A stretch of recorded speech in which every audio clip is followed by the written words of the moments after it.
kita memulai pembelajaran kita hari ini, kita berdoa. Semua lipat tangan, kita berdoa. Allah Bapa kami yang ada di surga, kembali kami tunduk di hadapan hadirat-Mu ya Tuhan, mendai segala berkat yang Kau limpahkan kepada kami. Saat ini ya Bapa, kami dan anak-anak-Mu akan belajar bersama. Bimbing dan sertai kami Tuhan, agar apa yang kami pelajari hari ini dapat kami pahami dengan baik. Ini doa kami yang kami bawa kepadamu melalui anak-Mu Yesus Kristus, Itulah Tuhan dan Juru Selamat kami yang hidup. Amin.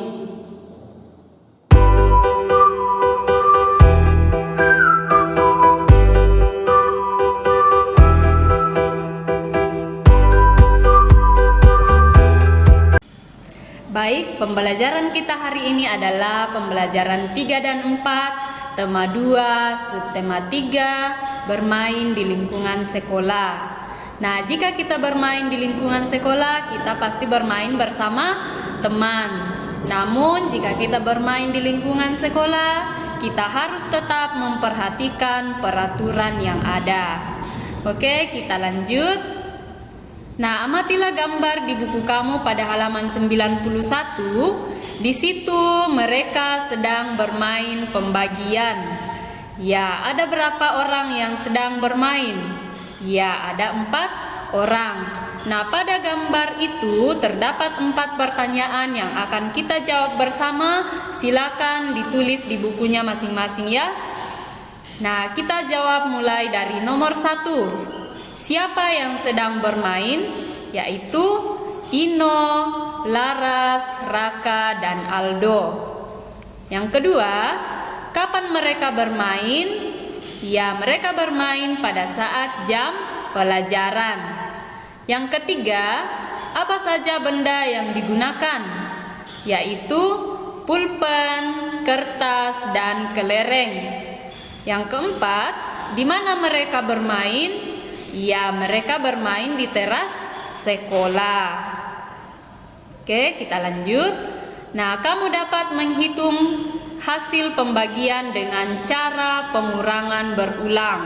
Ya, jika dia pembagian berarti dia adalah pengurangan berulang. Kalau perkalian berarti penjumlahan berulang. Sekarang kita akan masuk pembagian, yaitu pengurangan berulang. Oke, kita lanjut. Perhatikan contoh berikut. Ya, perhatikan contohnya. Dedi mempunyai 24 butir kelereng. Dedi akan memberikan kelerengnya untuk 3 temannya sama banyak. Berapa kelereng yang diterima setiap anak? Ya, penyelesaian. Nah, kalimat matematikanya adalah 24 dibagi 3. Ya, berarti kita buat pengurangan berulangnya seperti ini. Kita mulai dari 24 dikurang 3 sama dengan 21. 21 dikurangi lagi 3, hasilnya adalah 18. Dikurangi lagi 3, hasilnya 15. 15 dikurangi lagi 3, hasilnya 12. Nah, 12 dikurang 3 sama dengan 9. 9 dikurangi 3 hasilnya 6.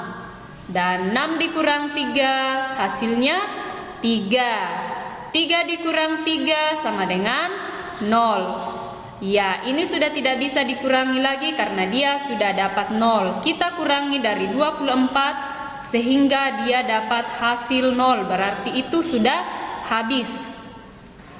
Nah, caranya kita mengetahui 24 dibagi 3 sama dengan 8, yaitu kita hitung berapa kali kita kurangi.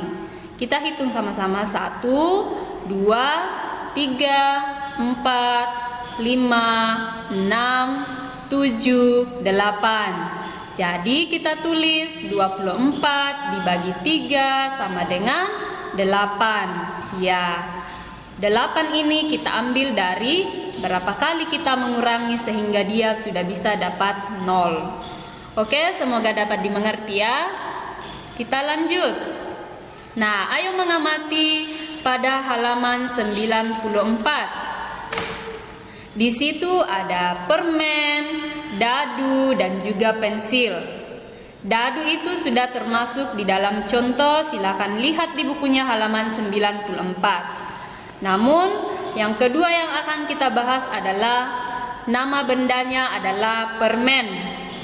Kemudian, ciri-ciri benda berwarna kuning dan merah, bentuknya seperti nanas dan rasanya manis. Ya, pasti permen rasanya manis ya. Anak-anakku pasti semua sudah pernah memakan permen. Nah, cara menggunakan yaitu dimakan. Ini adalah contoh gambar permen. Ada berbagai macam permen. Oke, kita lanjut. Yang kedua, nama bendanya adalah pensil. Kemudian ciri-ciri bendanya panjang, ujungnya runcing dan berwarna-warni atau berwarna biru. Nah, cara menggunakan yaitu dipakai untuk menulis dan menggambar. Oke, kita lanjut. Bacalah dalam buku kamu halaman 95 sampai 96, yaitu cara melukis dengan teknik sablon. Media yang digunakan adalah kertas. Oke, kita lanjut. Arti kata berikut adalah ada 4 kata, yaitu media, sketsa, sudut, dan teknik. Nah, kita akan bahas satu-satu. Arti kata media yaitu alat komunikasi. Alat komunikasi ini seperti koran, televisi, radio, film, poster, dan juga spanduk. Itulah yang disebut dengan media. Yang kedua, sketsa. Artinya lukisan cepat atau hanya garis-garis besarnya. Ya, jika kita mau melukis misalnya ikan, kita pasti membuat garis besarnya dulu, baru kita membuat detail-detailnya atau kita bisa mewarnai. Oke, yang ketiga, sudut. Artinya pojok. Pernahkah kalian melihat ruangan? Ya, di setiap ruangan itu ada pojok atau sudutnya di sana. Yang keempat, teknik. Artinya pengetahuan dan kepandaian membuat sesuatu yang berkenaan dengan hasil. Oke, kita lanjut. Nah, kalimat di atas itu kita disuruh untuk membuat kalimat dari kata yang sudah kita bahas tadi. Yang pertama, buku merupakan media pembelajaran di sekolah. Nah, ini adalah contoh kalimat kata dari media. Ini adalah media. Ibu guru tulis miring supaya lebih dipaham dan mudah dimengerti. Jadi buku merupakan media pembelajaran di sekolah.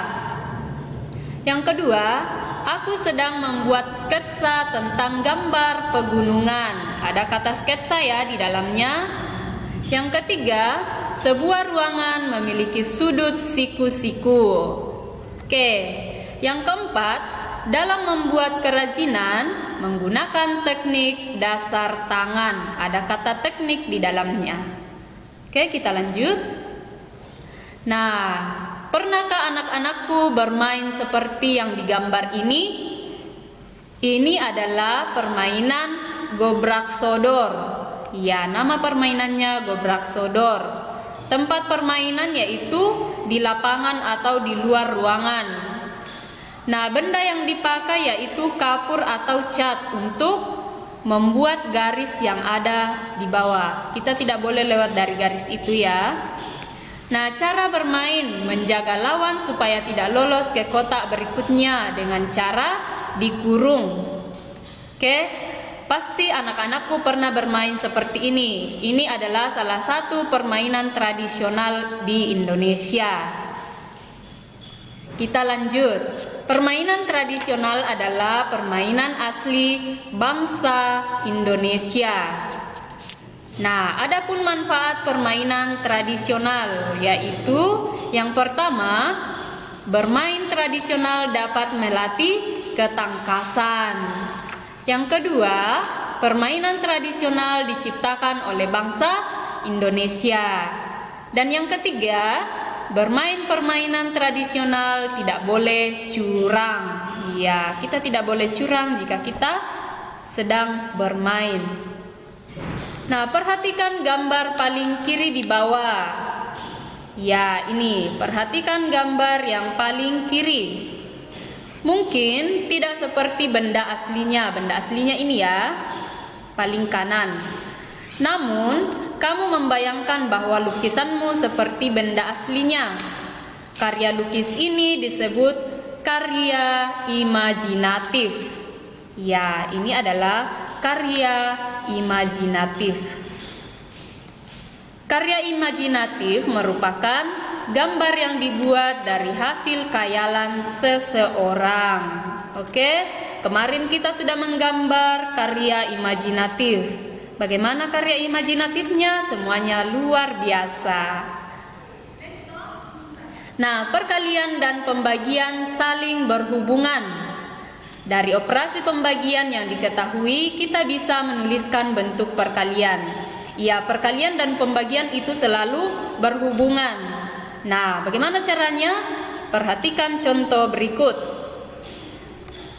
Nah, misalnya 18 dibagi 3 sama dengan 6. Dari mana dapat 6? Nah, 18 kelereng dikelompokkan menjadi 3 bagian. Masing-masing ada 6 kelereng. Kita kelompokkan. Kelompok pertama ada 6 kelereng, kelompok kedua dan kelompok ketiga. Nah, ada 3 kelompok. Setiap kelompok terdiri atas 6 kelereng. Ya, setiap kelompok ini terdapat 6 kelereng di dalamnya. Nah, jadi dapat ditulis 3 dikali 6 sama dengan 18. Ini dia, 18 dibagi 3 sama dengan 6. Jadi bisa juga masuk ke perkalian, 3 dikali 6 sama dengan 18. Nah, itulah yang dimaksud perkalian dan pembagian saling berhubungan. Nah, contoh lainnya perhatikan contoh berikut. Nah, 18 dibagi 3 sama dengan 6. Kemudian 3 dikali 6 sama dengan 18. Jadi 6 juga dibagi 3 sama dengan 2. Perhatikan contoh lainnya di bukunya halaman 101. Oke, jika ada yang tidak dipahami di sini silakan japri ke ibu guru. Oke, kita lanjut. Nah, tugasnya, kita masuk tugas. Yang pertama, kerjakan ayo berlatih bagian A halaman 93. Dan yang kedua, halaman 102 nomor 1 sampai 5. Silakan dikerja, jika sudah selesai silakan japri ke ibu guru masing-masing. Ibu guru tunggu ya. Baik, demikianlah pembelajaran kita hari ini. Semoga dapat bermanfaat dan dapat dimengerti. Jika ada yang belum dipahami, silakan japri ke ibu guru masing-masing. Mari kita menutup pembelajaran kita dengan berdoa. Kita berdoa. Ya Tuhan, kami anak-anak-Mu telah selesai belajar. Semoga apa yang kami pelajari hari ini dapat bermanfaat dan dapat menjadi bekal kami untuk masa depan kami yang akan datang. Inilah doa kami Tuhan yang kami bawa kepadamu melalui anak-Mu Yesus Kristus. Itulah Tuhan dan Juru Selamat kami yang hidup. Amin. Oke, baik. Sekian pembelajaran kita. Terima kasih. Tuhan Yesus